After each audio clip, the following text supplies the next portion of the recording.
how do I get real, true happiness? And what is really true happiness? True happiness, is it something physical or is it something spiritual? Because anything in the physical world is very limited. Doesn't matter what you have in this physical world, at some point it will end, or at some point it will finish, or at some point you're not going to like it anymore, or at some point it's going to you're going to get used to it, then you're looking for the next excitement. So the true happiness is never physical. Anything in the physical world doesn't give you real happiness. Happiness, I'm talking about not a permanent, a temporary state that you're happy.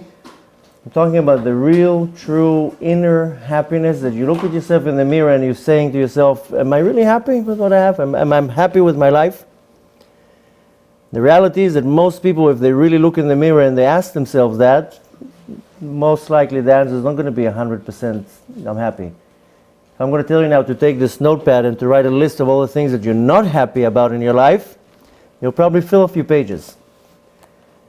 You can probably fill a few pages with things that you're happy in your life. I'm not saying that we're all suffering here, but we're now looking at a different angle. So the reality is that we all struggle with something. Every person in this world is struggling with something. One will struggle with a bad marriage. One will struggle with kids.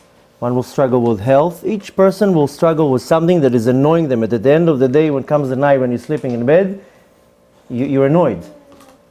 Yeah, you're thinking of, I wish I didn't have to deal with this right now. So the reality is that each and every one of us has in the depth of our soul all sorts of things that bothers us. And the thing that bothers us, what causes us not to be 100% happy, only comes from our soul. If my soul is happy, then I can be the poorest person in the world, I can have the worst life in the world, I'll still be happy. Because the real happiness, what touches my neshama, is only when my soul is happy. So the question is, a lot of people, they live a very external life, meaning that they derive everything from a very external layer. And some people, they try to reach into a more inner part of their neshama, and their entire life is derived from something more internal, something more spiritual.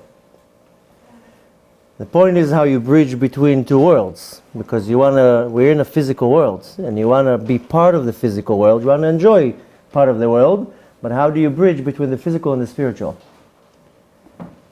So ultimately, everything that we have in this world, it originates in the spiritual world. Nothing that we have here started here, whether it's good or bad. Diseases, people are sick because in the spiritual realm there's a deficiency. People are depressed in this world because in the spiritual world there's a deficiency.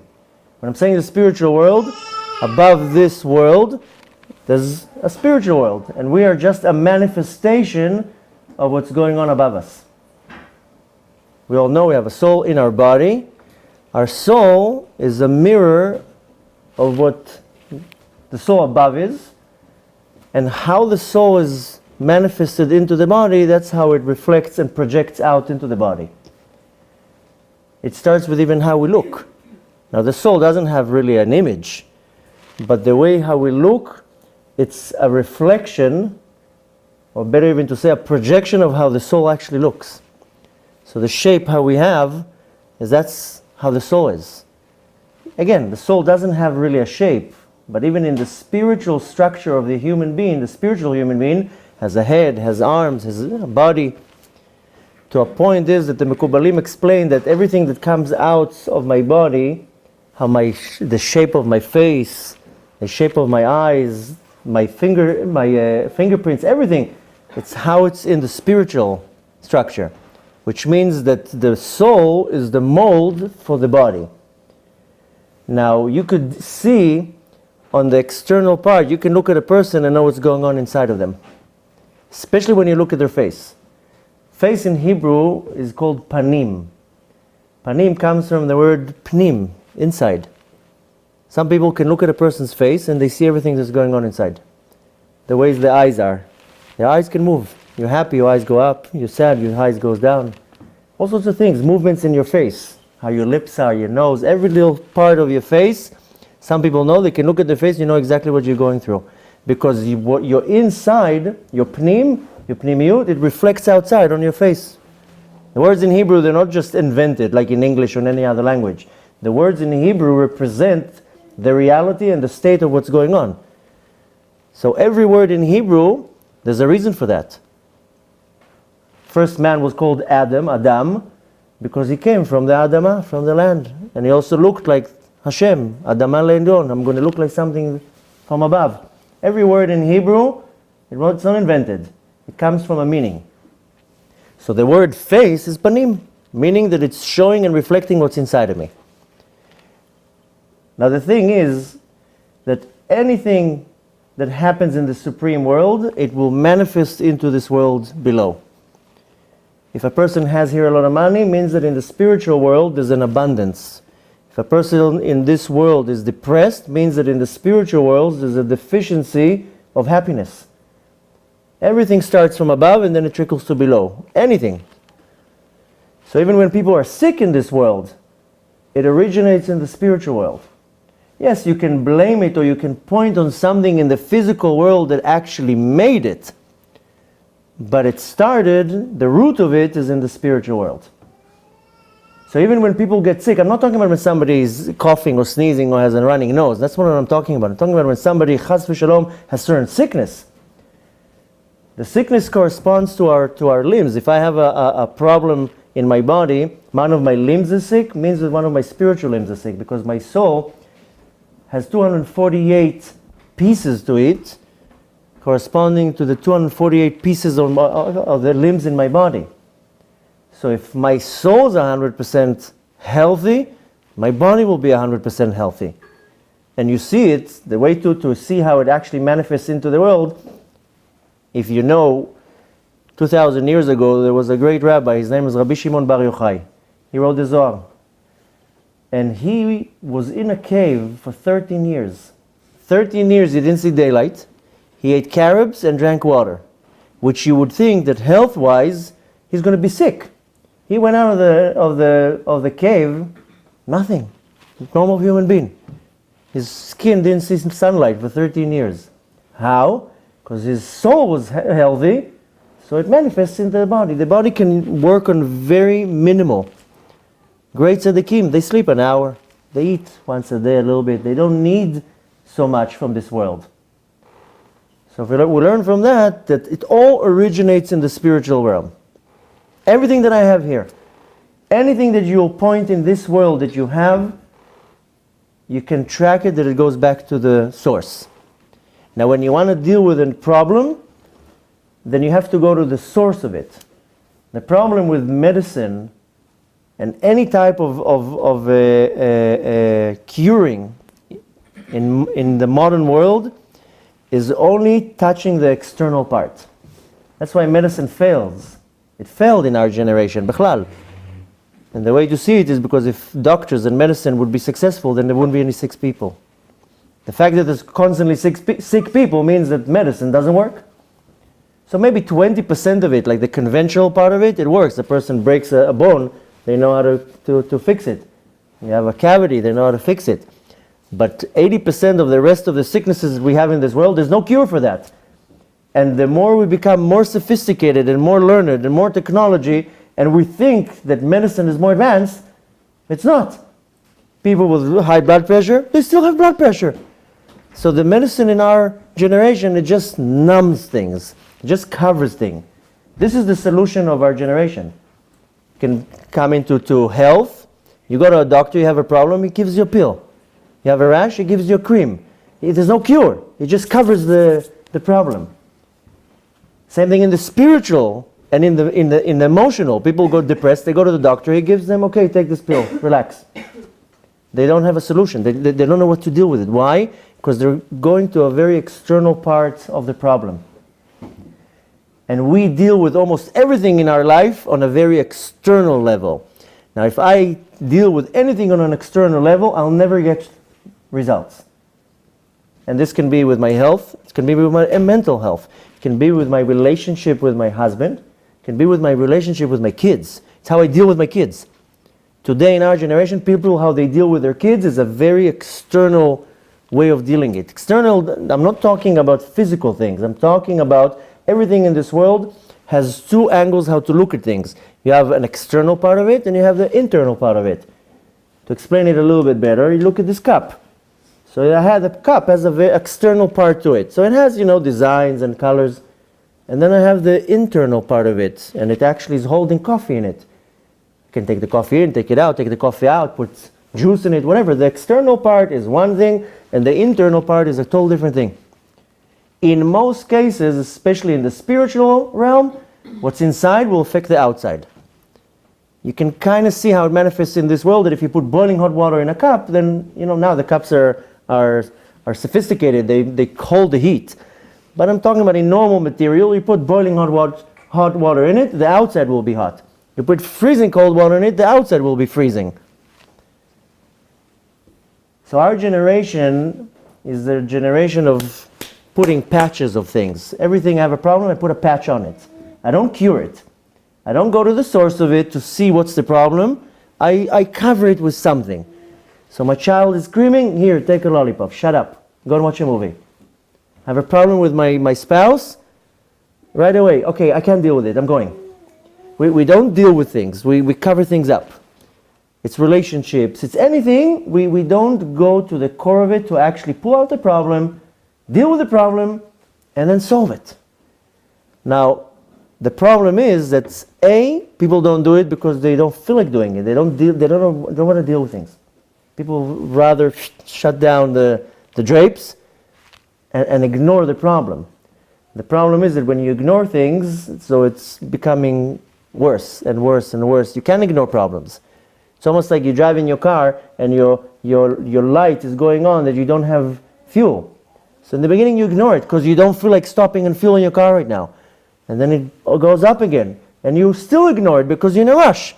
And then it goes up again. You're like, I don't feel like, okay, my husband who drives the car later, he'll pump it. You keep pushing it. Because you don't want to stop to put gas right now. But what would be the result if you're going to continue ignoring it? You run out of gas and you're stuck on the highway. That's it. So in our life, we push things because we want other people to deal with it. We don't feel like dealing with it right now. So we push it constantly on somebody else. But the point is that you can't push things away. If there's a problem and you don't deal with it, it's going to come back. And it's usually going to come back twice stronger.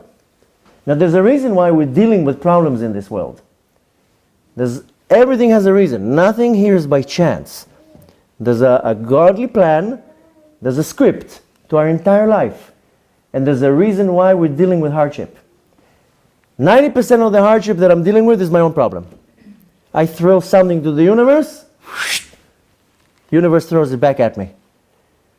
That's 90% of our problems. 10% of our problems is the script of my life. My life is a movie. Each and every one of you has his own movie. God is the screenwriter, He's the producer, He's everything. But you're the hero, you're the star. You're hired for the movie. And everybody around you are just, some actors.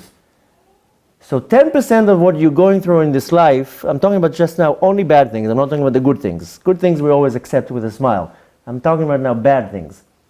10% of what's happening not good in my life, that I'm not happy with it, it's nothing you're going to do is going to change it. That's the script. There's a reason for that. The reason for that is because our life constantly goes up and down, up and down.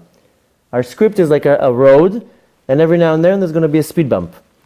And the speed bump is just, in order for me to go up, I have to first go down. I go up or you go down. That's how our life is. That's why if you see, how do you see the sign that a person is alive? You connect them to a monitor, and then you see the line, up and down, up and down. One time up, 1 second up, 1 second down, 1 second up, 1 second down. If the line becomes flat, then the person died. Flat line.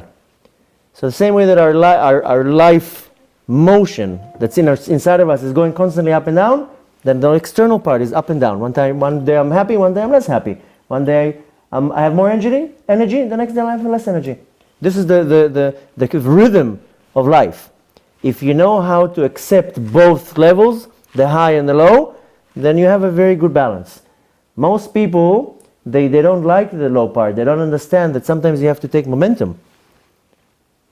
you have to go back a little bit to catch some breath. But 90% of our problems in our life is our own doing. It's what I project into the universe. I'll throw something negative into the universe, something negative will come back at me. I'll throw something positive into the universe, something positive will come back at me. That's how it works. People interpret it as God is punishing me. Oh, I did this. Probably it's because I did this and that, and God is punishing me. God is not punishing anybody. God sits in heavens, and He looks down and He's laughing. He's like, those morons. The reality is that what I do in this world, there's right away a reaction. So if I'm going to scream at my kid because I have a problem, the reaction is going to come back from the way the kid is behaving. Kids are our mirror. If kids give you a problem, right on the spot you can know the problem is in me. Because if my kids are not behaving, they're not listening to me, they're wild, they're screaming, whatever. It's only my problem. Kids are perfect. They have no issues. Kids have no issues. They start getting issues when they're adults. When they're born 100% pure, perfect. Everything's perfect. They're innocent. They're honest. Everything is perfect. We spoil our kids. Spoiled not by buying them presents. We're rotting them. We're making them. We're putting on them our problems. I can't. I'm sorry. I know we're not supposed to ask questions. I'm sorry. But I was waiting for that, John. you're saying that when our kids don't behave and if they have a problem, it's our fault? You have I to. can't. Okay. I have major problems on. So that's why I understand said. what you're saying. Okay. That's So what that you're saying? no. So that's why I said listen till the end, Okay. and then you get all your answers. Then write it down. I did, but I couldn't hold it anymore. To answer you quickly, 50% of the time, yes. 50% of the time, yes. But I'll get to it more into it, and I'll tell you why 50% of the time. And you have to be honest with yourself. The way to deal with things is 100% honesty. How many times you walk into the home and you're upset? Somebody annoyed you. Your husband annoyed you. Something going on in your job, your business, your life. Something is annoying you. And your innocent kid that didn't do nothing just came and said the wrong word, and you snapped. You snapped at the kid.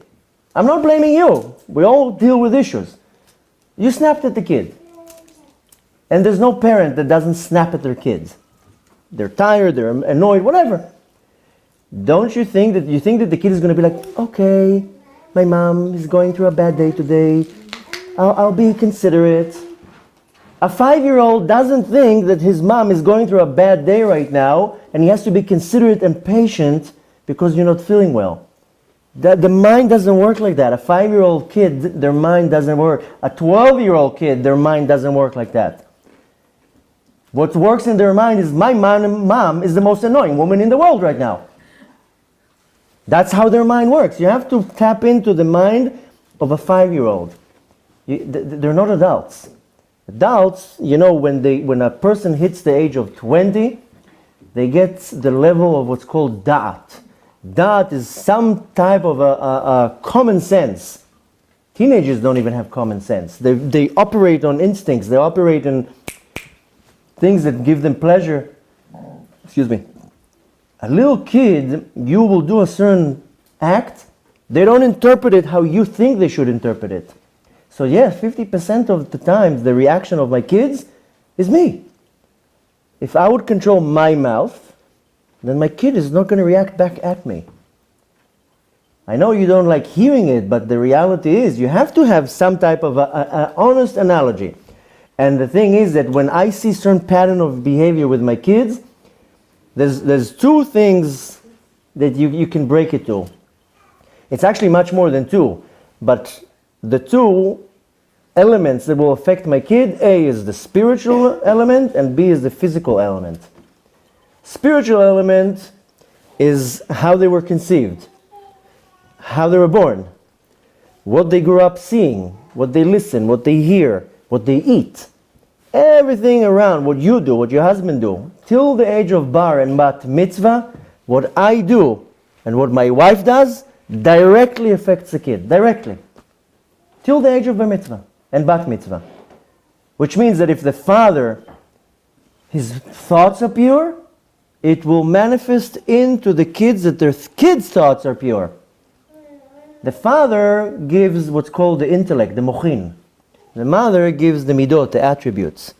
It's a partnership. If the father holds himself a certain way, it will right away affect the kids. If the mother works on herself, women are more emotional. Women have to fix what's called the midot. When women work on themselves, it affects the kids. Whether you want to agree with it or not, that's how it is. Our kids are part of our soul. They are engraved from us. Bechlal, we know that when the husband and wife are together, the husband is cooking the sperm in the brain. The sperm doesn't come from down there, it comes from up here. The sperm comes from the brain. During the entire act, if the act is holy and it's done the right way, and the woman is clean, pure spiritually, meaning that she was in the mikvah before, and you all the points at how it should be, it's all pure, then you dress the soul of the child with pure garments. Our soul, in order to interact in this world, has to be dressed in garments, because the soul is holy, it cannot interact in this world. It's a spiritual being. So the same way you put your hand into a puppet, and you move your toe, how do you call it, the pinky one, it moves the hand, you move your thumb, it moves the other hand, and you make a whole show with the puppet. The soul gets dressed into garments. That's how the soul interacts in this world. There are three major garments that are called thought, speech, and action. And each one of these garments is broken down to many different levels. But the soul interacts with the world through thought, through speech, and through actions. Now you can have clean clothes and you can have dirty clothes. You wake up in the morning, you want to wear clean clothes. You don't pull dirty clothes out of the laundry. Who wants to wear dirty clothes? They stink, there's stains, I wore it yesterday, I want to look nice. Everything that happens in this world is a manifestation from the spiritual world. Why do you think we have clothes? Why don't we walk naked? Well, now it's cold, so you can say, okay, I want to be warm. But let's say the climate was good. We were born naked. Adam and Chava were walking naked. There wasn't clothes then. One of the reasons why we're wearing clothes now, clothes define who I am. I feel nice in clothes. You look at a person, how they're getting dressed, you can kind of figure out a little bit about the person. You like fashion, you want to look good, clothes, you know, you feel completely different when you're dressed beautiful and when you're dressed with some raggy tracksuit. Why? Because the external part affects also the internal part. Why do you feel much, much better when you dress nice? You fix yourself up because you feel better. You go now in the street where your hair is all messed up and you're not dressed, you don't feel yourself. Was that for all of us? No. What I'm talking about is very, very general terms. I can't get into every little detail because we don't have time. That we'll do later on when you ask your questions, we'll go into more details. I'm just giving very broad topics. So the same way that we are dressed into garments in this world, that our soul is dressed into garments. Now I can have pure garments and I can have dirty garments. When a person has a bad thought, an impure thought, it means that the garment of thought is impure. That's it, very simple. A person refines themselves, works on themselves, then their garments will be pure, so their thoughts are pure. And their speech is pure, so they don't curse, and they don't lie, and they don't say all sorts of words when they don't feel like saying them. How many times you say things to your kids that if you really stop to analyze, you're like, why did I say that? That's disgusting to say that to my kid. I'm going to kill you! How many times you tell to your kid, I'm going to kill you? I'm going to smack you! Sometimes you don't control what you're saying. Sometimes you have to do an analysis how you talk to your kids. I'm talking now, we hooked on the kids because you're talking about the kids. It can be a husband. It can be a friend. Oh, shut up. How many times you tell a friend, shut up? It's not a way to talk. This is not a pure way of talking. So how I'm feeding my garments, that's how I'm going to behave. So my thoughts will be either pure or not pure. My talk is going to be pure or not pure. My actions. So what I'm injecting into my system, that's how it's going to come out. So since we talked about the kids, how the mother and the father are together, they are dressing the kid with garments. So if it's done all holy, then the garments of the kid are clean and holy. Everything that the Torah came to teach us is not to make our life hard. Everything that the Torah comes to tell us is not an optional thing. It's almost like you going to a dietitian, and the dietitian tells you, you want to lose weight, you have to eat this, this, and this. You listen to the dietitian because you want to lose weight. You go to a doctor, the doctor tells you, take this pill and this pill. First of all, the joke is, why do you even believe the doctor? That's to start with. But you still do it. You have a problem now, the doctor will tell you, here, take this cream, it will help you. 90% of people will believe that they're not going to ask questions. They're just going to take it and think that's going to be the cure. So in this world, you go to a professional to solve your problem. Whatever he tells you, you do. You don't come and tell the doctor, you know what, I don't want to do this and this. I don't agree with you. Or I don't feel like doing it. Because you want to find some type of a cure. So the Torah didn't come to annoy us. And the Torah didn't come to limit our life and to make our life hard. The Torah came to tell us, you want to have a perfect life here, you want to achieve what you came down to do in this world, you want to be healthy, happy, all these things, then here's your manual. Just listen to the manual. You buy now a new device, electronic device, it comes with a manual. Don't put it in the water. Don't expose it to sun. Don't throw it at the wall. Don't put it in the microwave. The manual tells you what to do. If you don't take care of it, don't be upset that it's not working. So the Torah told us exactly what to do. Don't eat these things. Don't do that thing. Do this, do that. The Torah is giving us a path, a life path, to tell you, you want everything to be good, just follow it. We just come and say, okay, that I don't like. This is not comfortable. This I'm going to round the corner. So when you're not willing to go on the instructions, then you can't come and blame anyone. The instructions tells you, again, the Torah didn't come to annoy us. I know a lot of the rules in the Torah, we don't like it, or we don't see any reason. Why should I need to do it? I don't feel anything. But the way to understand it, the Torah is your instructions what to do. Now you don't have to look at somebody who's totally extreme and say, oh, that's the Torah. People don't represent the Torah, and people don't represent God. A lot of people, they look at a certain individual and says, oh, no, that's how a person who's religious has to be. I don't want to be that. The Torah comes and tells you every little thing that you need to do. So if the Torah tells you don't eat this type of food, there's a reason for that. It will damage your neshama. It will damage your soul. If the Torah tells you dress a certain way, then there's a reason for that. If the Torah tells a woman to cover her hair, there's a reason for that. It's not to annoy you. It's not to make your life hard. Spiritually, what happens when a woman covers her hair, all the blessing that comes to the family comes through the woman. The woman is the source of blessing. Hi makor habracha. At the time of the chuppah, I'm going to sidetrack for 1 minute just to understand the concept. You and your husband is the same soul. It's one soul. Assuming that it's the real other half. Half of the people in a generation, they marry the wrong person. But assuming it's your right other half, it's the real other half, then it's the same soul. And before that soul is ready to come down to this world, there's an angel that cuts the soul in half. One part of the soul jumps into the woman body, one soul jumps into the male body. And for 20 years, each one lives their life, and then somehow they're turning the whole world upside down, and whoop, they find each other. An attraction. And then they get married. Assuming that the wedding is done the right way, meaning that the chuppah is kosher, not that the chuppah is nice, that there's kosher witnesses, that everything is done the right way. Assuming that everything is done by the book, the right way, meaning that they're not together before they're married, meaning that they're doing everything according to the rules of the instructions, how to have it the right way. Then if everything is done right, then during the time of the chuppah, they stand together and God sews the neshama together. And all the rituals that you do in the chuppah, there's a reason for that. Why the woman surrounds the husband 7 times. Every little thing you do in the chuppah, there's a reason for that.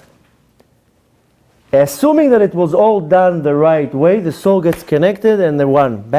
Now in 2 bodies, but 1 soul. During the time of the chuppah, it's the most holiest day of your life. During the time of the chuppah, all the gates of heavens are open. All the blessing that you're going to get for the rest of your life and all your kids' life and all the generations you get at the time of the chuppah. That's when you get the check.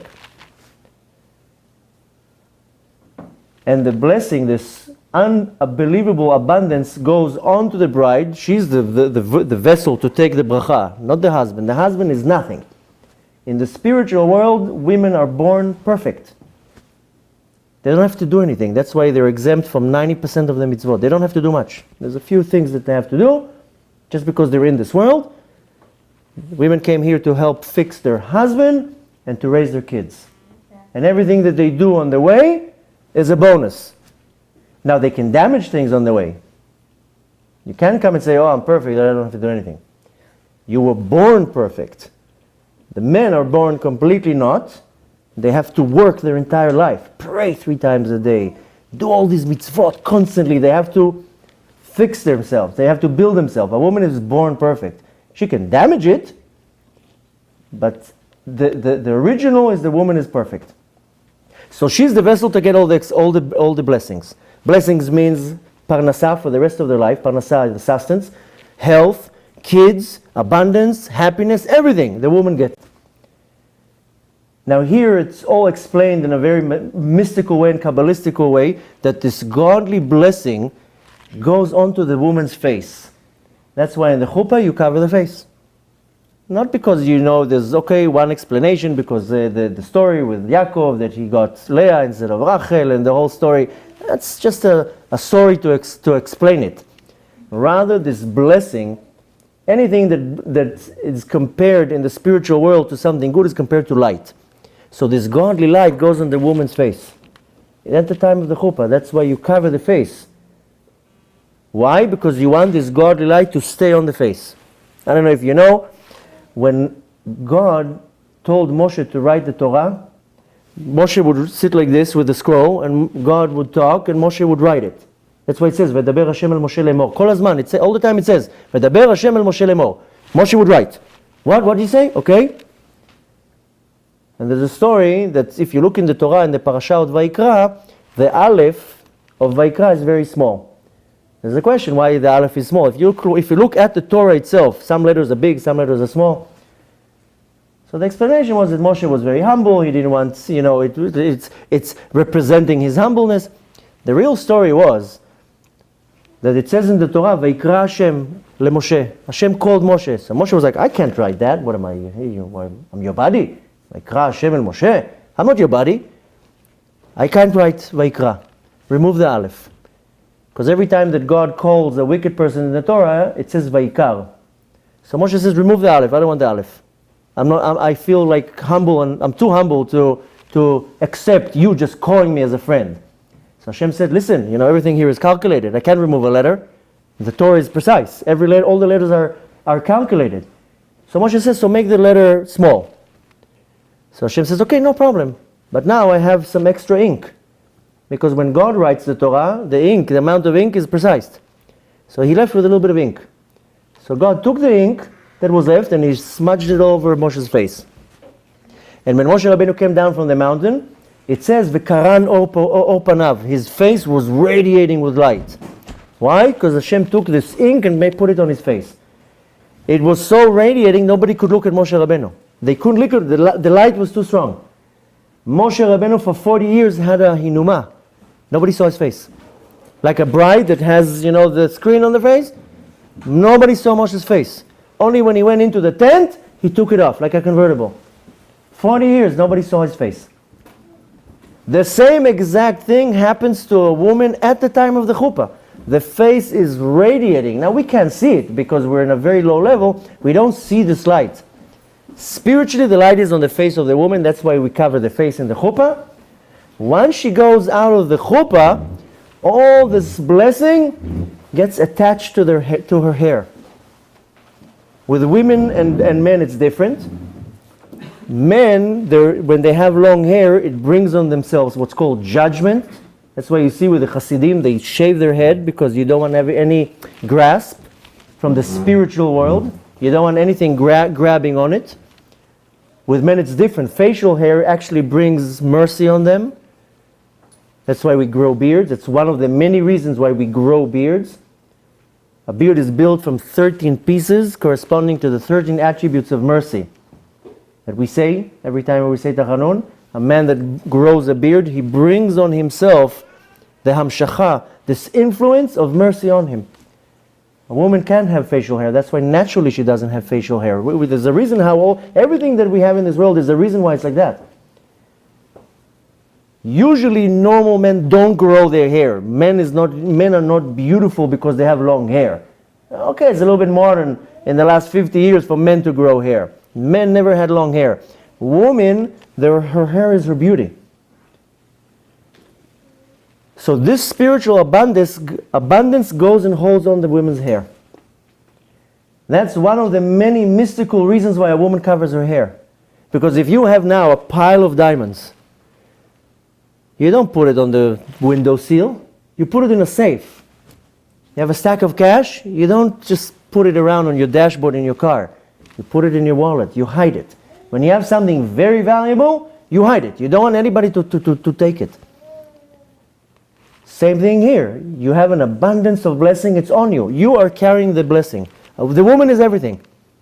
The Talmud says that if a man causes a woman to have one tear, oy vay vay, misken this man. All the problems that he has is because he's mean to his wife. I mean, this I have to tell to your husbands right now, but we'll do that. Women are by default holy.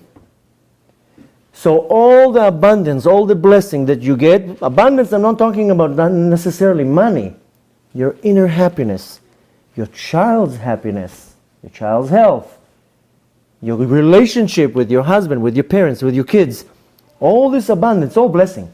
Anything that's good in your life is a blessing. People have little issues that when you think of it, it's something so minor, but it turns their life upside down. People, I don't know, somebody told me the other day, they have how do you call it? Amnesia, they can't sleep. Insomnia. Something so minor. I can't sleep. Yeah, it drives a person crazy. Persons have a small digesting problem. Drives them crazy. So we don't focus that sometimes the small things are the things that really drive us insane. You don't have a big problem to deal with. Sometimes it's the small things that are annoying us. So the woman is the source of all the blessing. She's the bank. And that's the time when she gets it, at the time of the chuppah. That's when she's cashing the check. And this abundance, don't ask why, don't try to understand even why. Torah Kabbalah teaches us is grabbing on the woman's hair. Therefore, the Torah told you, you want to guard your blessing, cover your hair, that's it. Make sure that nothing external has a grasp on it. If I have a house full of jewelry and diamonds and valuable things, and I go on a vacation, I don't leave the doors open, because I don't want people to come in and take it. So I lock it. So you only get the blessing if you're married? What do you mean once you go into the chuppah, that's when the woman gets the blessing. Now this is one of many reasons why the Torah told you to cover your hair. Now is the Torah commanding you to do it? No. The Torah is recommending to you, do it. You don't want to listen. It's almost like me having a lot of money. I'm going to a financial advisor. The advisor tells me, invest here, here, here, and here. He's the professional. And I say, I don't want to invest here and here. I just want to put all my money in here. And he tells you, business-wise, financially, it's not a good move. No, I don't want to do it. So the Torah advises you. It tells you, you want a good investment? Do this. Want a good investment? You have kids that don't have all sorts of issues? Then do A, B, and C. So it's not a halacha, you say, to cover your hair? I'm not. Of course, it's a halacha. Of course, it's a halacha. But I'm calling it a recommendation. Everything that the Torah tells you is a recommendation, because I'm using the wrong term. I'm just trying to tell you what it means. Because the Torah tells you, don't do this or do this. You don't have to listen. Right, but you said you don't have to do it. It's just recommended. No. I'm saying it's a recommendation. The Torah comes and tells you the things like this. I mean, it's not a recommendation to eat kosher. You have to eat kosher. Everything that the Torah tells you, which it falls under the category of a mitzvah, mitzvah comes from the word tzivui. You have to do it. Do I want to do it or not? That's my own decision if I'm willing to do it or not. You know, the government also tells you they made laws. So they say there's a law that when there is a red light, you can't cross the red light. 90% of people, they listen to it. 10%, they don't want to listen to it. Okay. So you can say it's a commandment, yeah, but it's also Listen, anything that the Torah tells you, if you don't do it, It's almost like the Torah tells you, then I'm not responsible. Don't complain. Don't complain. It's almost like you telling your kid, don't put your hand on the fire right now. Are you forcing him not to put the hand on the fire? You are giving him a good advice. He puts the hand on his fire, he gets burned. You told him, listen, I told you. Don't complain. So I'm calling it a recommendation because the Torah tells you, listen, people think that I'm going to do a sin, somebody's going to hit me with a bat. And I'm going to go up to Shamayim and I'm going to have to go to thrown to Gehenom because of it. That's not how the system works. The Torah tells you, don't do this. You want to call it a mitzvah? Call it a mitzvah. You want to call it a halacha? You want to call it a recommendation? I call it a recommendation because the Torah knows better than me. So if the Torah tells me to do this, it's for my own benefit. Whether I decide to do it or not, that's my own problem. And if something negative happens, don't complain. Don't whine. People have problems, so they complain. Why is this happening like this? Why don't I have that? And when there's no solution, then they turn to the boss. Help me. The thing is that's how I started the shiur, is everything that we put out there, we get right back. So the Torah comes with a list of recommendations. If you don't want to take my words out of context, halacha, commandment, mitzvah, you have to. See, I just think like it's different. I might recommend to my children that they should study for a test if they want to do well, but I'm not recommending that they don't touch fire. I'm telling them, do not touch this fire. You know what I'm saying? The difference is? Yeah. But again, I'm now talking about very general topics. So to rewind and correct what I said, yes, the Torah commands you to cover your hair. But I call it a recommendation because the Torah tells you, you want this, do this. You don't want to do this? Okay. Don't complain later when things don't go how you want. The thing is that I have guests now. I want to set up the table real nice. The way I will set everything up, I set the tone, how the whole meal is going to be. So same thing with my life. If I want to have a certain pattern in my life, if I'm looking at a very external part, then like I said before, I put these patches. But if I want to deal with the core of things, I want to make sure that my kids are healthy and they listen to me and they don't have issues and they don't have problems that it affects me. Then I have to follow a certain guide, certain path. So 50% of what happens to us is our own doing. 50% no. Sometimes it comes from, I told you, 50% comes from the spiritual level, 50% will come from this physical level. So before I was explaining that when you dress the kid with its garments, how the mother and father conduct themselves, it manifests to the entire life. So it all starts with how they met. Then it starts how they were together before the marriage. Then how the wedding was. If the wedding is kosher, not kosher, how they're... Every act that you do in your life, you set the tone. And then how the child was conceived. And when I was saying 50% is physical, 50% is spiritual, the spiritual part is what I feed my kid. How kosher I am. What I let them watch. What I let them see. How I talk to them. All these things I'm talking, it's very physical things, but it affects the spiritual part of the kid. And then for the physical part that I'm talking about, if I walk home and before I open the door, I take a minute break and a deep breath and I relax and I don't bring my issues home, then I'm going to walk into the home with a smile. I'm not going to start screaming everywhere and pushing and arguing. The problem is that we have a very big ego and everything is surrounding me. But if you want things to work better, then you first of all have to diminish your own ego and then you can start affecting the world. Now if I come into anything with my ego and my ego is out of control, any relationship, any situation, then what I'm reflecting out, that's what's going to reflect back in. Just test it. Wake up in the morning and put on a big smile on your face and be the best mother ever and the best wife ever. You'll see that the reactions that you're getting are different. Now I know what you're all thinking. I did it once, it didn't work. So things not always work, instant. If a person did a 10-year damage, to repair the damage doesn't take a day. Sometimes it can take a year just to reverse the situation. The point is that in our life, what I started saying before, we like putting patches on things and not dealing with the problem. If I want to deal with the problem, then I have to go to the source of it. In order for me to really cut the disease or the issue, I have to go to the root. If I just cover it with bandages, it's not going to help. If my kid has an issue, for whatever reason, if I don't deal with the kid's issue from the root, I'm not going to solve the problem of my kid. And one of the biggest headaches that we have in our life is our kids. Headache I'm talking about, not that they're annoying us, is things that I have to deal with. Health-wise, education-wise, chinuch, how they're behaving, how they're talking. Sometimes your kids can drive you insane. Then the next thing is my relationship with my partner. So if I'm just concentrating on my own home, just that is a bundle of issues that I have to deal with. And we're all dealing with issues. So dealing with the root of a child's issue, you're saying the root is really yourself, so that's how you should deal with it? No, the root of the issue of the child is not only you. You are part of the root. 50%. Okay, so then the rest of it is, what's the root?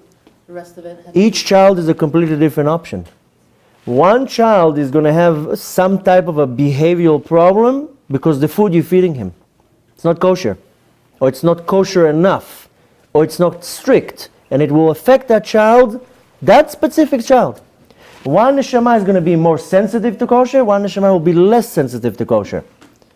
One child is not going to be, you give the child whatever food that is not 100% kosher, it's not going to affect that particular soul in a way that it's coming out in a behavior. One child, it will affect directly the behavior. So how do we know what each child, the root of the problem is? Then that's a total different thing. First we have to understand how we're dealing with the problem, then we can start pinpointing what is the problem and how I'm dealing with it. First I have to understand where the problem originates.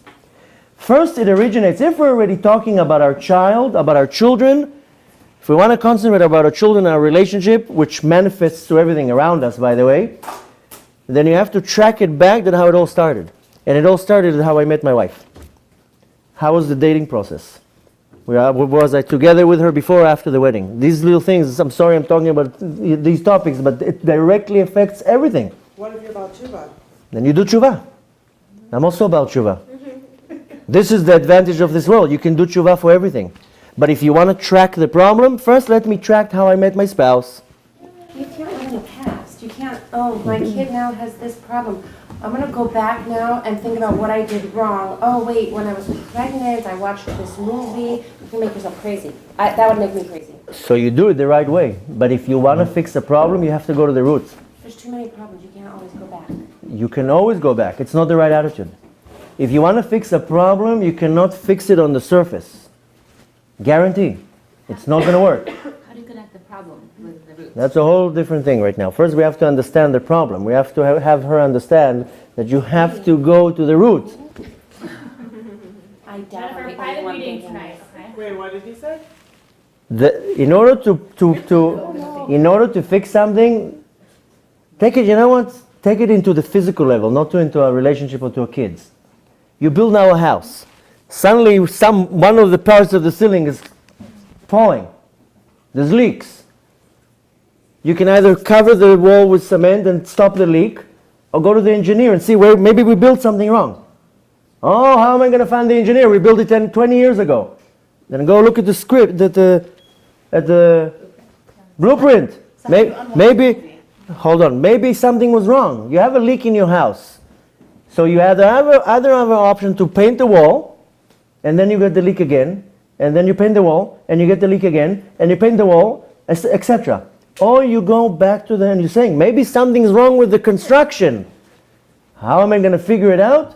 You want to solve the problem? Figure it out. You don't have to be OCD. You don't have to be fanatic. You can do a track. You can do some type of a track. It's very easy. If I dated my wife, like you said, I'm a Baal Tshuva. Baal Tshuva, not Baal Tshuva, doesn't matter. If a man and woman having relations before they're married, it creates a certain blemish. You have to fix it. It's one-time fixing. That's it. How do you fix a problem? And we're not talking about how we're fixing right now. That we'll do in the next session.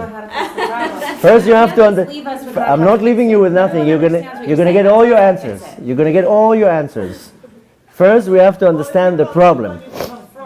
Isn't that fixing it? Yeah, yeah. From or not from, even from people do tshuva.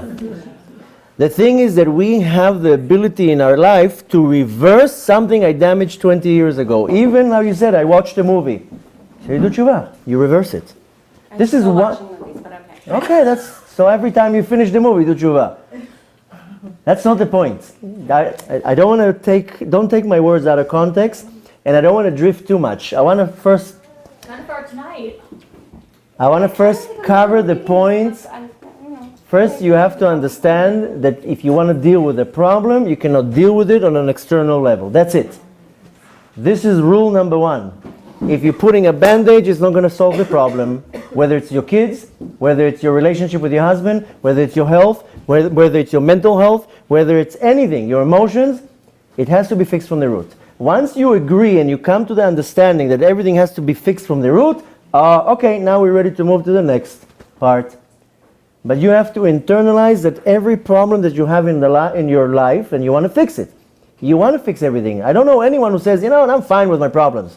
I don't care that my husband is behaving not nice, and I don't care that my kids are wild, and everybody, that's why I started by saying, at the end of the night, when you look in the mirror, and you take this notepad, and you make a list of everything that you're not happy with, you're going to get a few pages of things that you're not happy with. Why shouldn't you be happy? Why shouldn't I have a normal, smooth life? So 10%, like I said, it's part of the speed bumps. That's where Hashem says, okay, here, just accept it. Either you came with baggage from a reincarnation, from a previous life, or this is part of the script. Life cannot be 100% perfect. But God is good enough to give us an abundance of good, so when there's a little bit of bad happens, okay, it's a balance. It can't be 100% good. You can't be on vacation your entire life. You go to vacation every 3 months for 2 weeks. So this is how life is. You have a little bit of good, a little bit of bad. You have to have a balance. But if you agree, you internalize with the fact that most of my problems, I'm saying 90%, don't take my numbers and get hooked on it. 70%, 80%, doesn't matter. The majority of the things that I'm not happy with in my life is a direct result from my own actions. Whether I'm willing to deal with it, I'll solve it. I'm not willing to deal with it, I'm going to continue having a headache. That's how it is. That's what I'm saying. And I'm not inventing it. It's proven.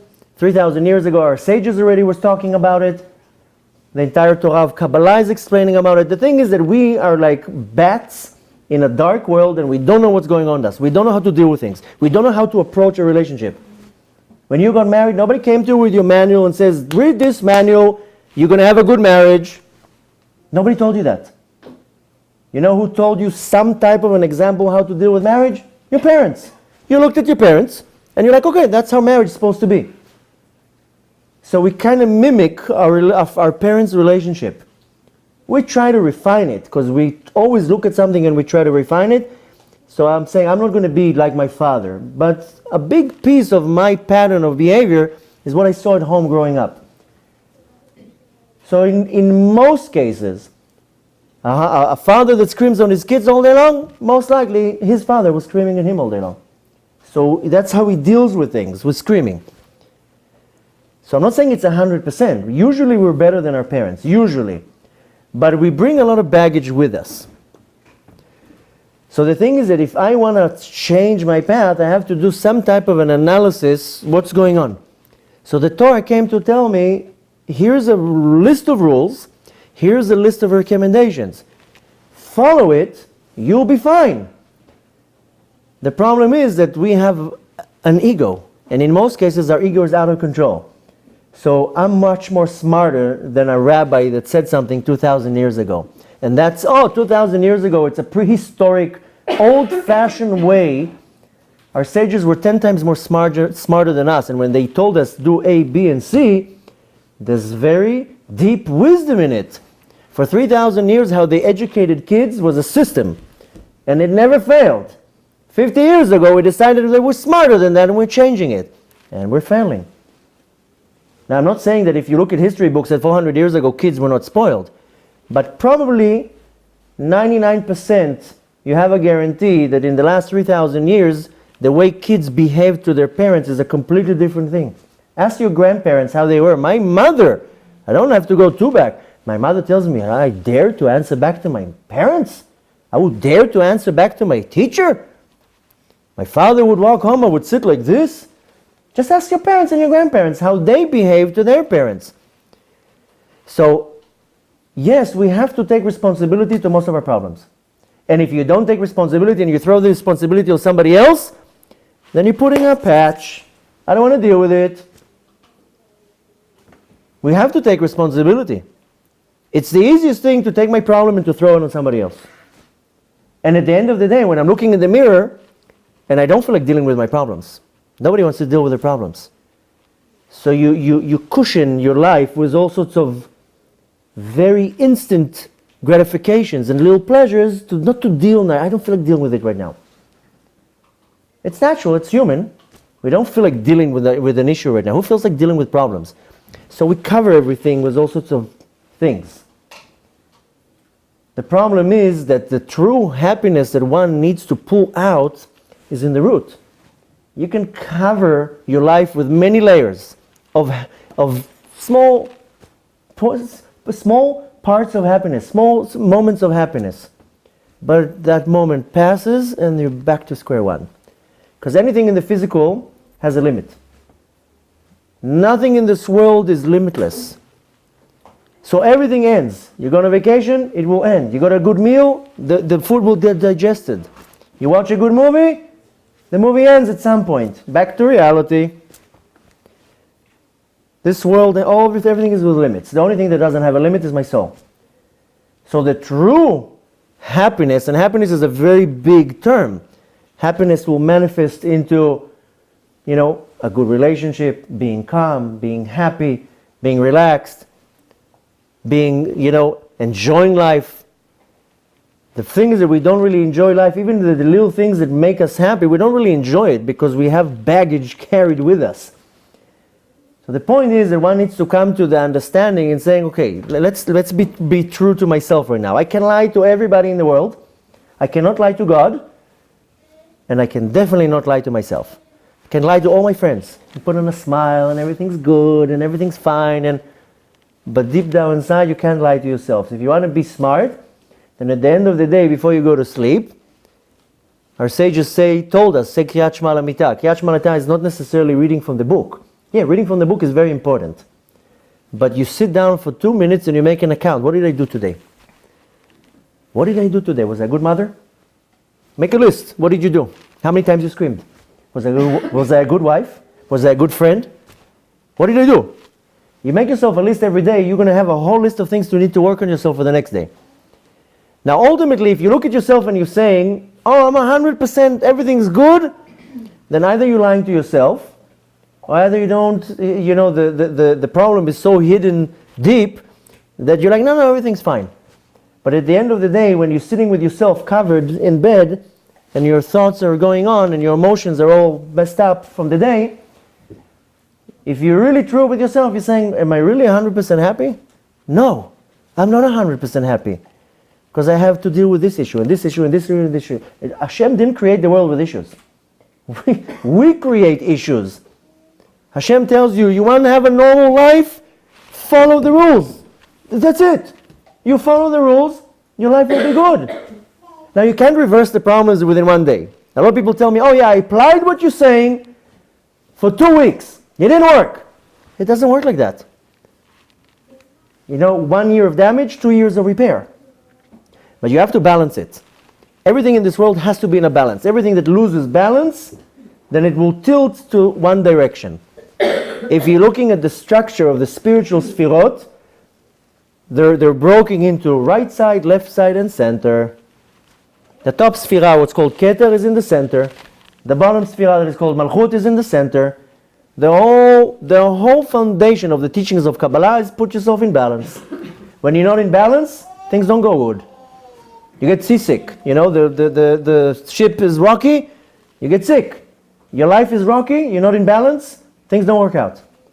If you balance your life, then you're centered.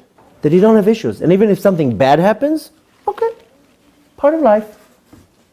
You don't get overwhelmed because some little thing happened. And most of the little things can be prevented, and even when they happen, you can know how to deal with it. So you need to bring yourself to some type of a very balanced state. And whether you like it or not, or you agree with it or not, the Torah is the source of all of our problems. The Torah is not a story that Moshe said this and Avram did that, and the story actually happened. There's a reason why there's a story.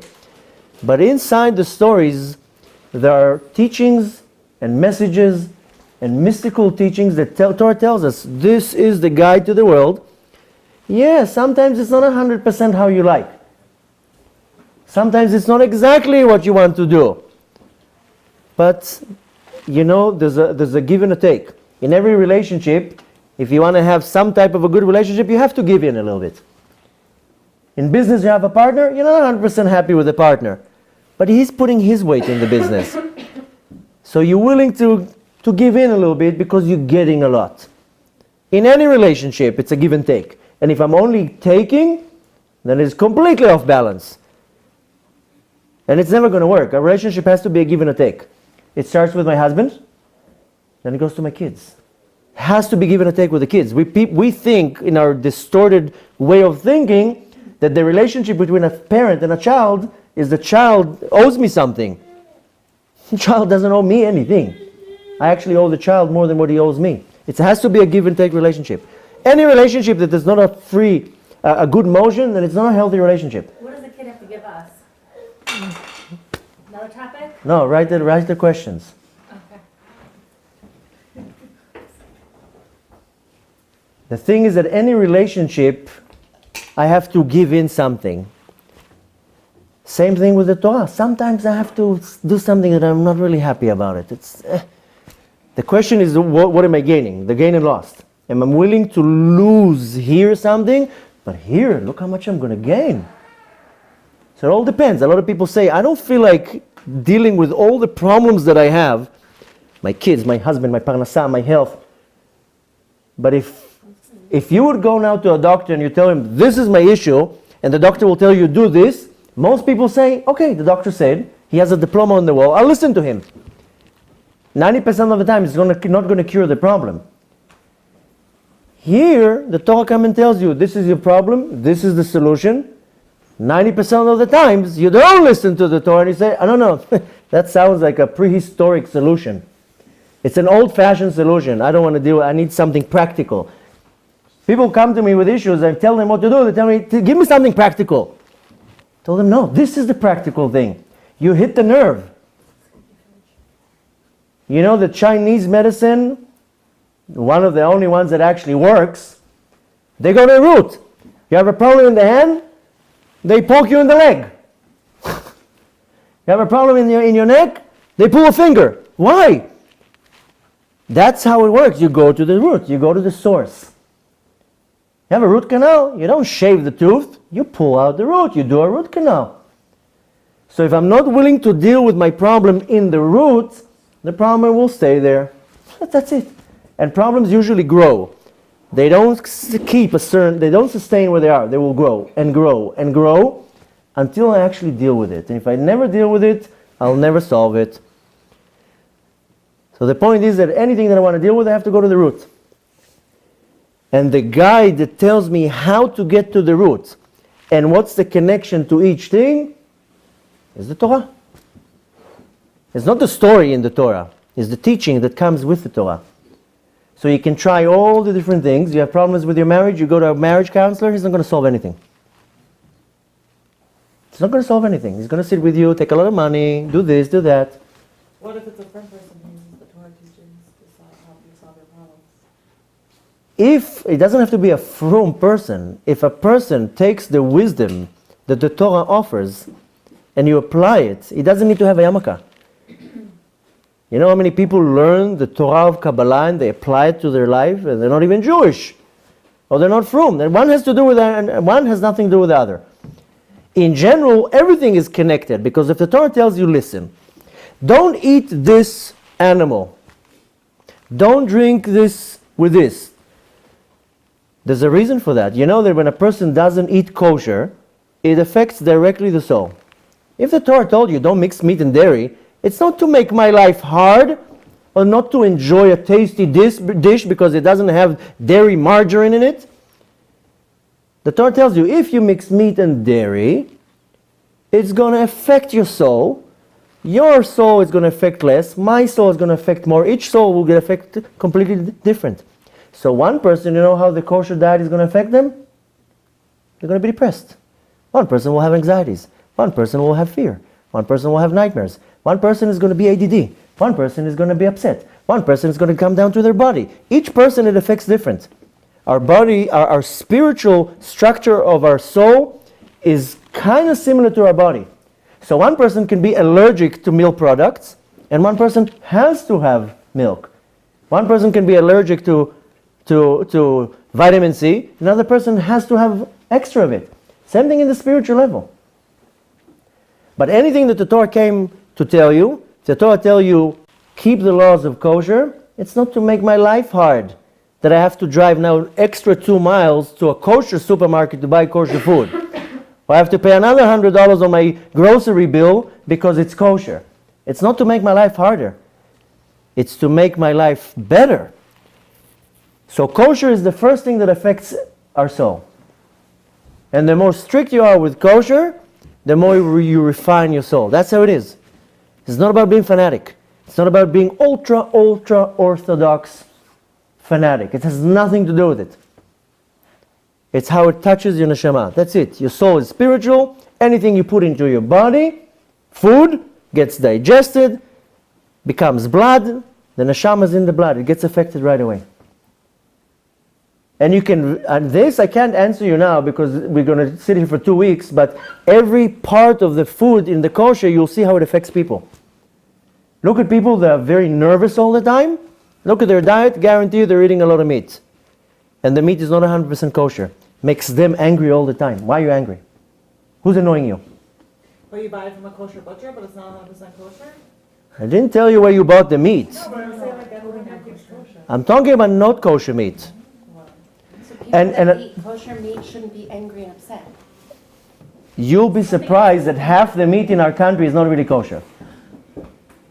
But that's not on us if we go to the kosher supermarket and we buy kosher meat. What did you say? It's not your fault? I'm saying like, what more could you do? You go to the kosher supermarket, you buy the kosher meat. You're saying the kosher- There's much more, half of the meat in this country is not really kosher. No, but the kosher meat Israel in the or country? We're talking about In Israel, it's even worse. No, we're talking kosher meat. Kosher meat, half the meat that you take out of the shelf in this country is not really kosher. It has a stamp on it. It has a stamp on it. But the shechita is not done right. Or they weren't particular with how they did what's called the koshering of the meat. You know, you can be very, what?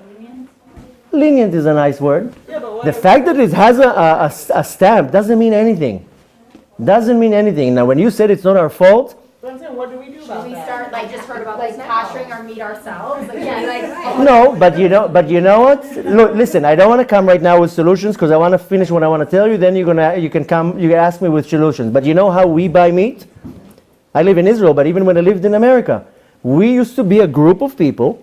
We would buy the meat from an organic farm, from a farmer that we know, and we would give it to the shochet that we know that will slaughter it, kosher it, wrap it, and ship it, and we pay 20-30% more than the cost, and I know I have real healthy kosher meat. 90% of the meat that you pull out of the shelf today, forget about kosher right now, is injected with antibiotics, hormones, junk, poisons. Just see how they're growing the meat in this country. Forget about kosher right now. 90% of what you eat in this country is poison.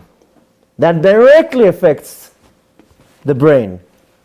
If you want to separate the Torah right now, the nutrition, what you give to your kids and yourself, 90% of it is garbage. Look in the supermarket what you buy.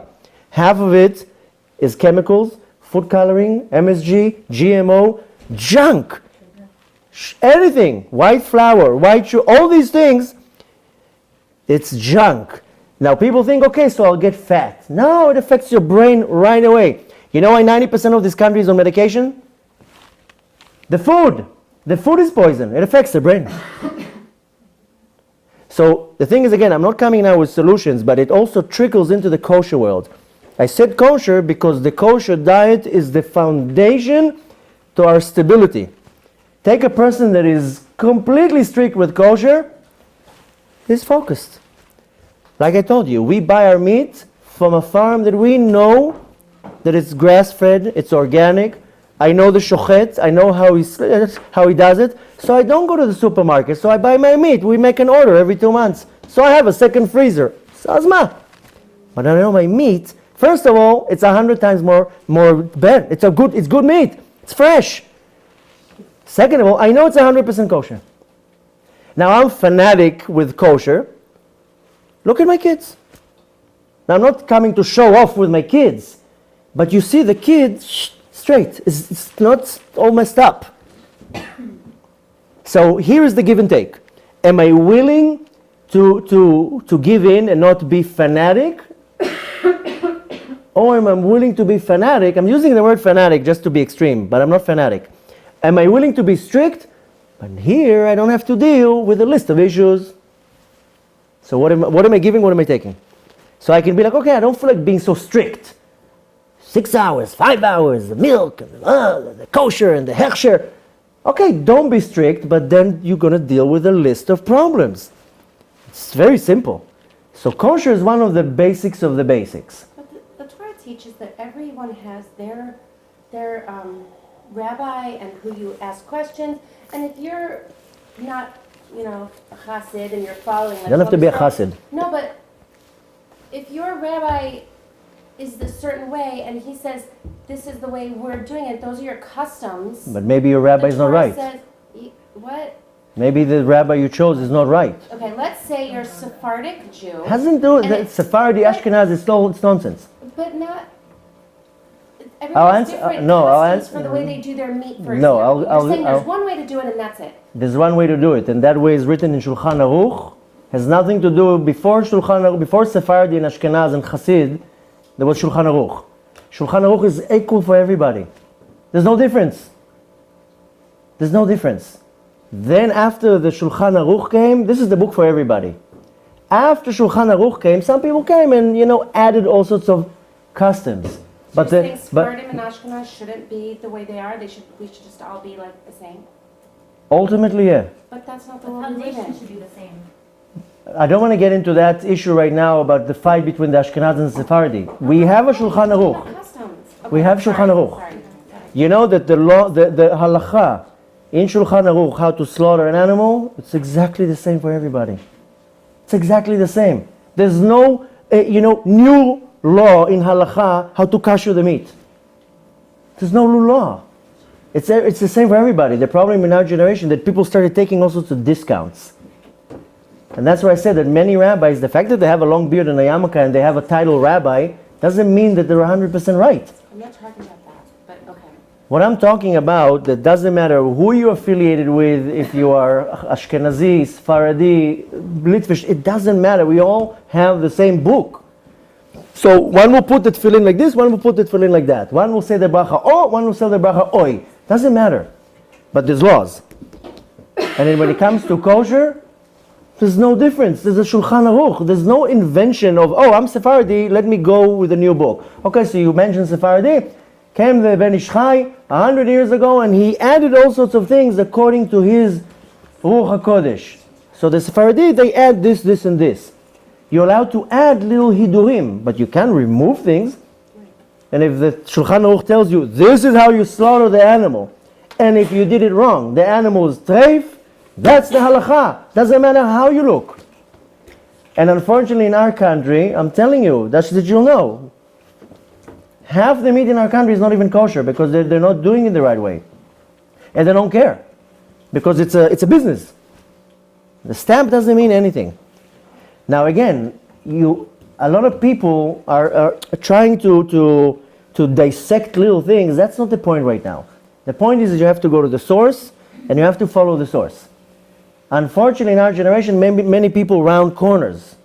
It's not the right way.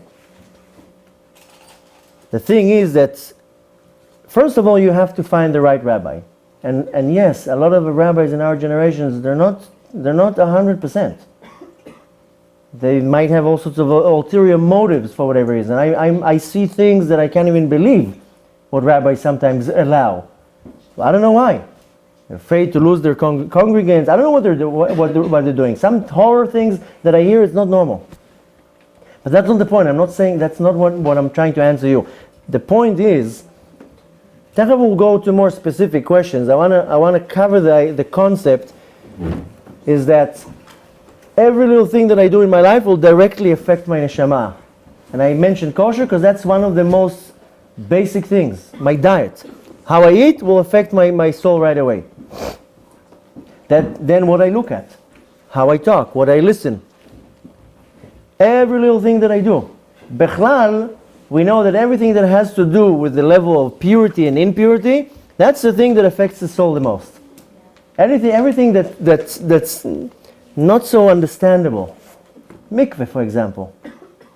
Most people say mikveh, a bath of water, who cares? Shira wants you to talk about that, you just said.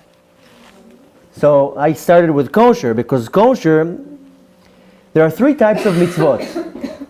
One type is called edut. Edut is a testimony. We do a lot of mitzvot for a testimony that something happened. In 2 weeks we're going to celebrate Pesach. It's a mitzvah. It's a lot of mitzvot. There's a whole list of mitzvot in Pesach. This is a testimony that we left Mitzrayim 3,300 years ago. We celebrate Hanukkah. It's a testimony that a miracle happened 2,000 years ago. We celebrate Purim. Many of the mitzvot that we do are a testimony for something that happened in the past. Then another group of mitzvot is called mishpatim.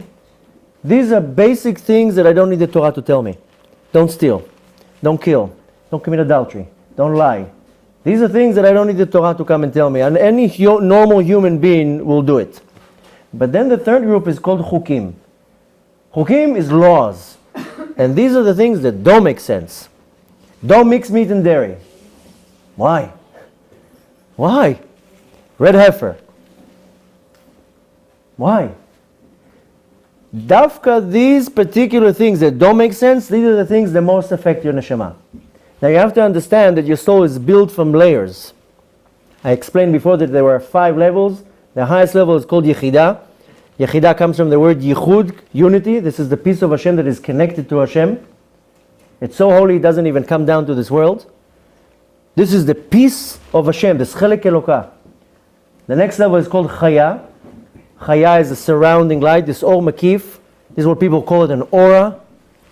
This is what we call it in the Lashon Kodesh Tzelem, the image. This is how we get our shape, comes from the Tzelem. Then we have Neshama, Ruach, and Nefesh. These 3 levels are in our body. The higher the level of the soul is, the more refined it is, the more it gets affected. Whatever's in our body is a lower level, it gets affected from what my body does. So dafka, the things that don't make sense, affect directly my neshama. Anything that has to do with kosher will right away affect my soul. The more particular with the laws of kashrut, the more I will refine my soul. Now you want to call it fanatic? You can call it fanatic, but I'll give you an example. Because not the logo was in a lecture, and somebody was arguing with me why wine has to be kosher. She was like, I'm totally kosher, but I don't believe wine has to be kosher. So it started a whole argument. And then I told her that the more she's particular with things that has to do with kosher, it affects the soul in a much more refined way. So okay, I understand you're not going to eat pork. But that's like a very big thing. What it will affect your body is in one level. So people will be very particular not to eat pork. But to eat a bug this big on their salad, they're not going to start looking at the leaves. They're not going to start washing the leaves or looking inside the pepper if there's a bug in there. A bug this big is 1,000 times more worse than eating pork. How it affects your soul. Now you can go into, the kosher goes into levels and levels. The more you are refined with your kosher, the more it will affect you. So I gave that woman an example, and I told her, that we are very strict with how we're mixing our utensils. So I told her, take now a spoon and mix boiling hot coffee, boiling hot, and there's milk in the coffee. The heat opens the pores of the material of the spoon. The taste of the milk goes into the spoon. Now the spoon is considered dairy spoon. Now take this dairy spoon. Half an hour later, let's say you're very makpid from 1 hour from meat to dairy. You have chicken soup.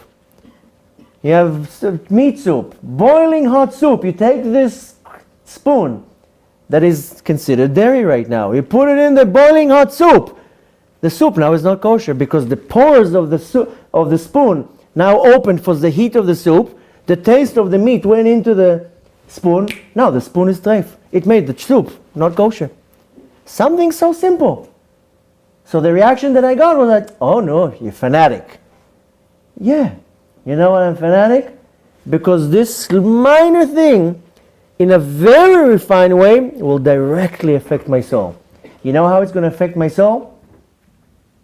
I call it the syndrome. That's not so important.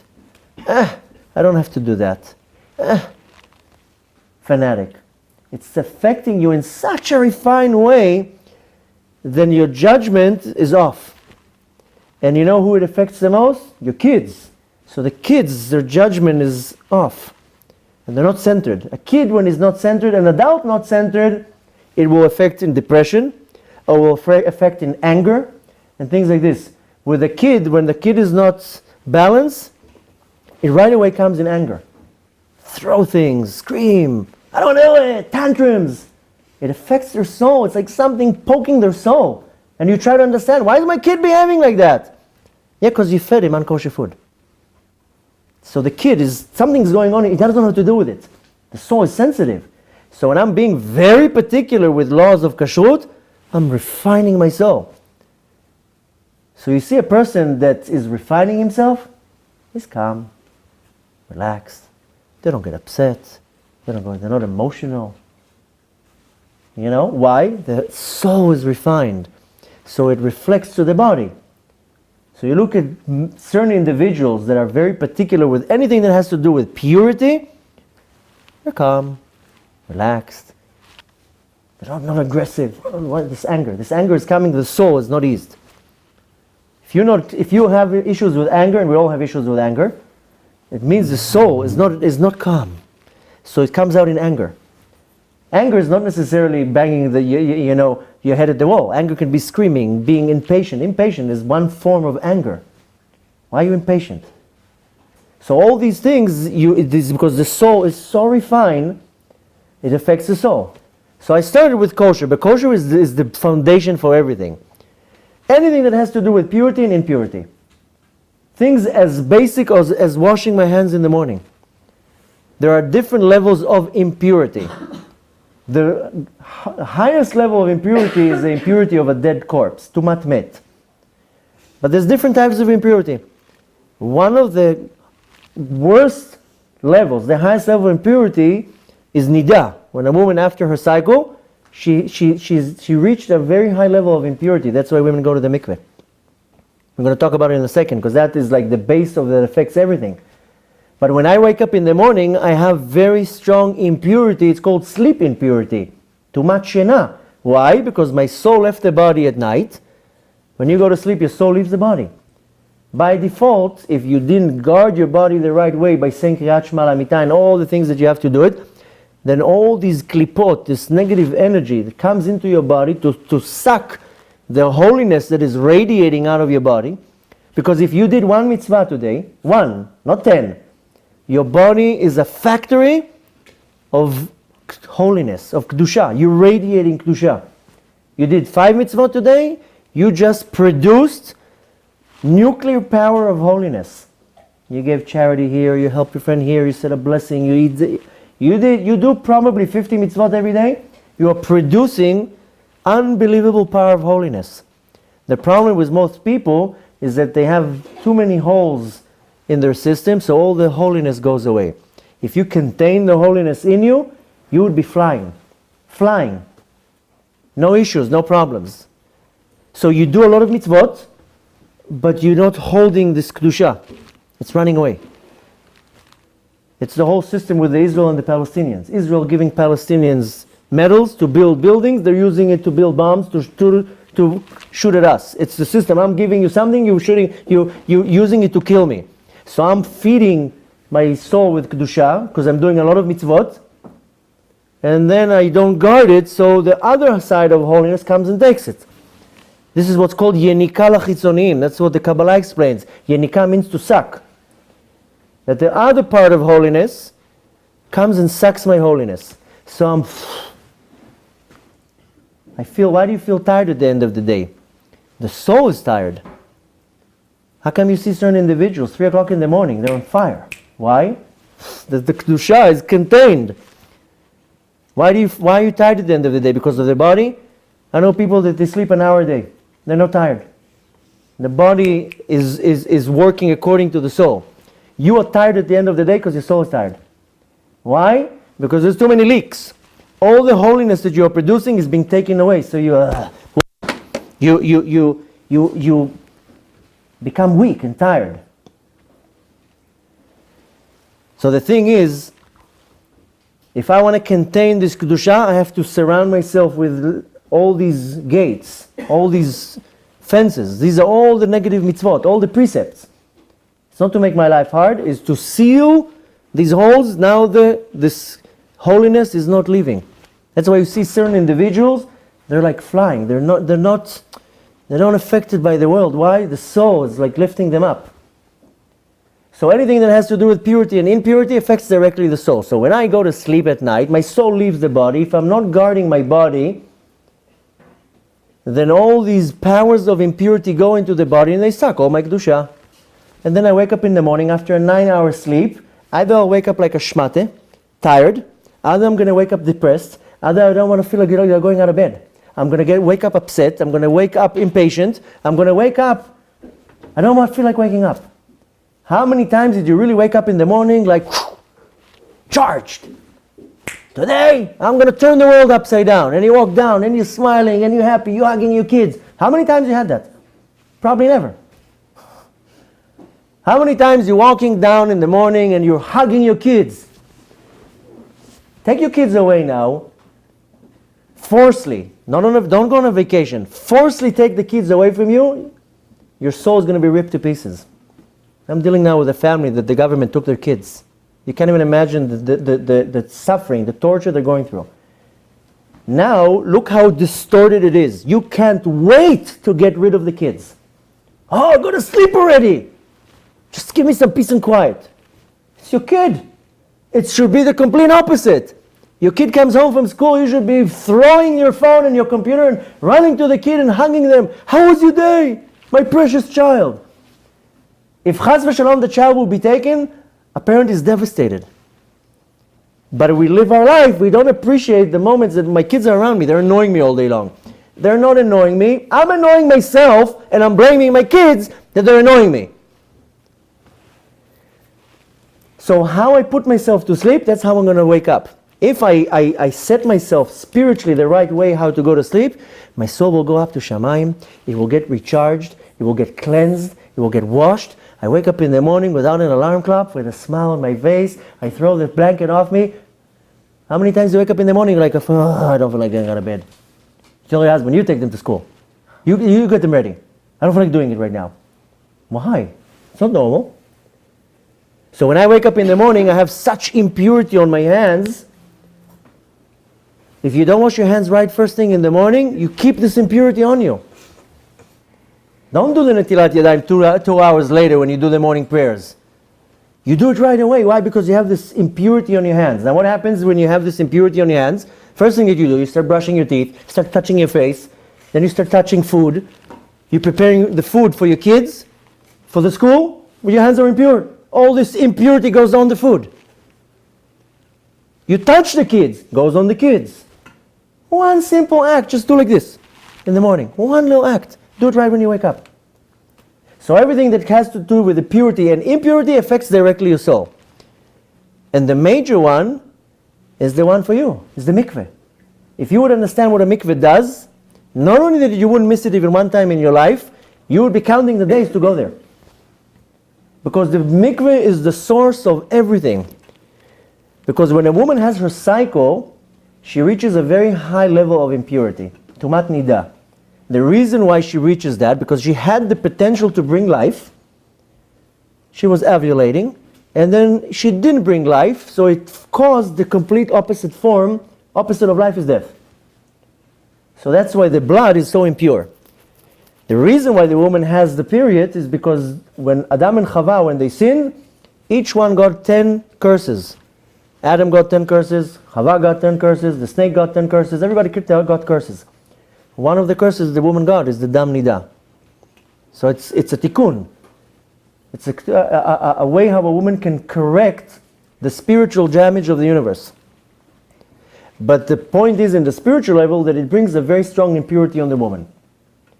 The mikveh reverses everything. Now I'll tell you in a very short way a little bit what it means a mikveh. Mikveh is something that we don't understand why. A bath of water can make a person pure. But mikveh has to be 100% precise. If it's not 100% precise, the mikveh is not kosher. It has to have a certain amount of measurement of water. If it is missing one drop of this measurement, the mikveh it's not going to work. The mikveh has to be rainwater, that the water was captured.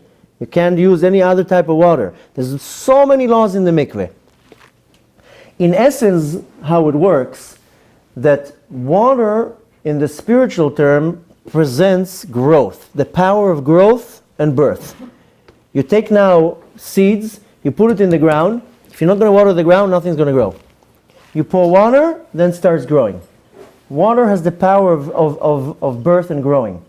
And you see, there are 4 elements in the world: fire, earth, air, and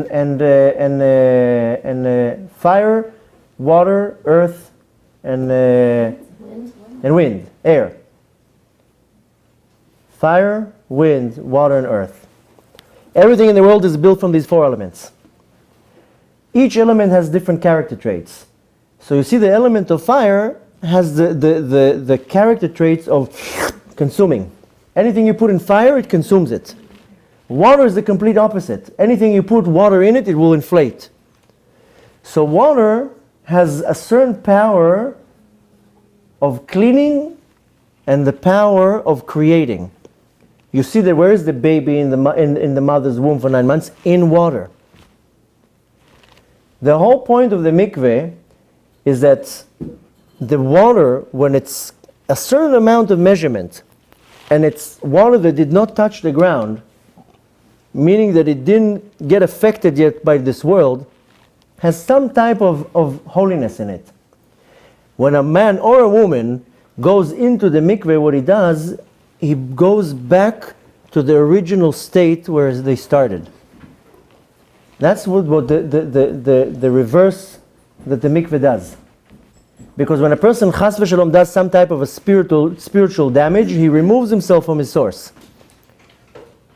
And the mikveh has the power to reverse that damage. When a woman goes into the mikveh, first of all, if you know, the measurement of the mikveh has to be 40 se'ah. That's a measurement, certain measurement.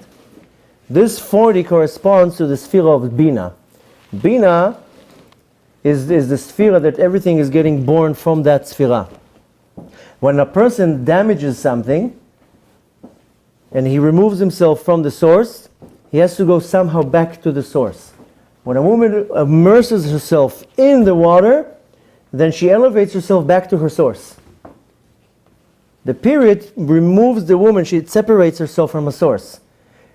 Now when she goes back to her source, she gets back all of her energy, all of her powers, all of her blessings. Everything goes back to its source. When you go and immerse in the mikveh, in this little bath of water, the spiritual act, what you do, is you take your soul back to its source. Any damage that was caused on the way, it's being reversed. Right on that spot. Why does it do it? We'll never understand. Don't even try to understand that. But the tikkun that it does, it's like almost like take a baby. When a baby is born, the baby is perfect. No issues. It doesn't have an ego. It never said anything wrong. It didn't lie. It has 100% emunah, 100% belief. Babies believe in anything. Slowly, when they start becoming part of this world, so they start becoming impure because they see things, they eat things. They're starting to become less and less and less pure. Take a 2-year-old, you see it's like, there's this innocent thing, everything you tell them, they believe. Slowly we get affected by this world, and when we come to become adults, we're already completely different from how we started. Imagine how you would be able to reverse your life and go back to your mother's womb for a couple minutes and come back again. So you clean yourself. You go back to the original state, you reverse everything. This is the mikveh. So for a whole month, or 2 months, or half a year, you're accumulating all sorts of dirt, you're removing yourself from your source, then you go into this pool of water, you reverse everything, you go back to your source. If you want to compare it to our terminology, at the end of the day, your phone ran out of battery. It's dead. It's worthless. You can't do anything with it. You have to connect it to its source to recharge it. This is what mikveh does. It recharges you. Now, if a person doesn't do it, then he gets further away from their source. You're further away from the source, you don't get anything from your source. It's almost like you'll hear now music. The further away you go from the speaker, the softer it becomes. At some point you don't hear it anymore. The further away you go from your source, then you don't get affected from your source. So you lose your own selfness. So when you go into a mikveh, you reverse the entire thing. You go back to your source, you get recharged, rebirthed, you get all these new energies, and you start clean. Now who does it affect besides you? Your kids. Now if a child is being born when the woman was not in the mikveh before that, then all the spiritual dirt that she had before gets dressed on the child. That's one of the main reasons why children already are born with all sorts of issues, mental and health and emotional, because the dirt that the mother carried with her was affecting the child right away.